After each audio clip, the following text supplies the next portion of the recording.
শীত মৌসুমে উৎপাদনে ফিরছে পাবনার স্থানীয় শুটকি খামারিরা। সম্ভাবনাময় এই শিল্প ঘিরে জেলায় গড়ে উঠেছে প্রায় 2 শতাধিক অস্থায়ী শুটকির চাতাল। দেশের চাহিদা মিটিয়ে এই শুটকির রপ্তানি হচ্ছে অন্তত 20 দেশে। তবে খামারিদের প্রণোদনার ব্যবস্থা না থাকায় নানা সুবিধা থেকে বঞ্চিত হচ্ছেন তারা। পাবনা থেকে মোহাম্মদ তাজুল ইসলামের পাঠানো তথ্যচিত্রে আরও জানাচ্ছেন আবরার মাহি।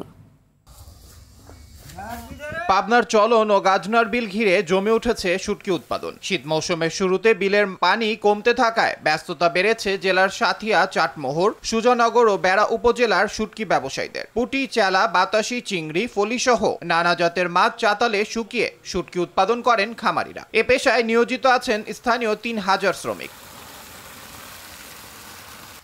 দেশীয় বাজার ছাড়াও এই শুটকি রপ্তানি হয় অন্তত 20টি দেশে। তবে সরকারি প্রণোদনার অভাবে নানা সুবিধা থেকে বঞ্চিত হচ্ছেন বলে জানান খামারিরা। আমাদের 800, 900, 1000, কোনদিন 1500, 2000 এরকম ঠিক নাই। মাছ যেভাবে পরে এইভাবে কাছে মাছ সংগ্রহ করে এই জায়গা খোলা আছে, এই জায়গা শুক হয়।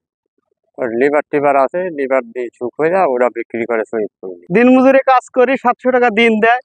আর 4 বছর কাজ করতেছি। ঠিক নাই, এমন আছে 2000 হচ্ছে, এমন আছে 3000 হচ্ছে, এমন আছে 4000 লস যাচ্ছে। সরকার থেকে যদি আমাদের কোনো সহযোগিতা পাতাম তাহলে হয়তো আমরা লাভবান হতাম। সে যদি আমাদের দিকে তাকায় তাহলে আমরা আরো বড় হতে পারবো। এবছর জেলায় শুটকি উৎপাদনের লক্ষ্যমাত্রা ধরা হয়েছে প্রায় 150 টন। সরকারি পৃষ্ঠপোষকতায় রপ্তানিমুখী এই শিল্প খাতকে আরো এগিয়ে নেওয়া সম্ভব বলে মত সংশ্লিষ্টদের।